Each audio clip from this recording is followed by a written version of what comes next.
एक गांव था पहाड़ों के बीच बसा हुआ, जहां शाम होते ही पक्षियों की आवाज और लोगों की मुस्कान पूरे माहौल को खुश कर देती थी। उसी गांव में एक बूढ़ी माँ अपने इकलौते बेटे के साथ रहती थी। उनका घर बहुत छोटा था, मिट्टी की दीवारें, टपकती हुई छत और टूटी हुई खाट। लेकिन उस घर में प्यार बहुत था। माँ सुबह 4 बजे उठ जाती, पहले चूल्हा जलाती, फिर दूसरों के खेत में काम करने चली जाती। कई बार खुद भूखी रह जाती, लेकिन बेटे को कभी भूखा नहीं सोने देती।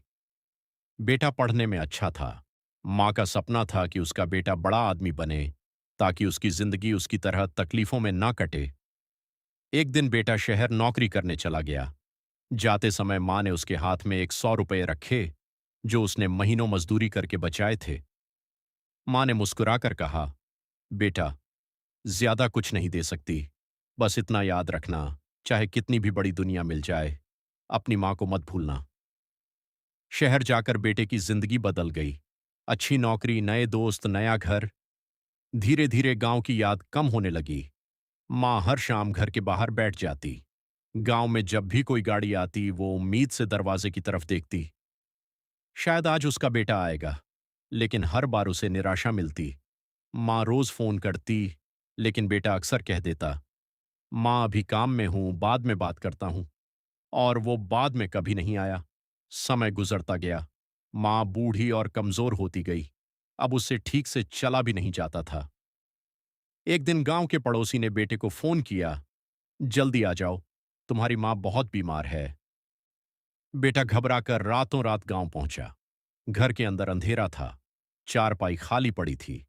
पास में माँ का पुराना चश्मा और उसकी लाठी रखी थी। बेटा कांपती आवाज में बोला, माँ। लेकिन कोई जवाब नहीं आया।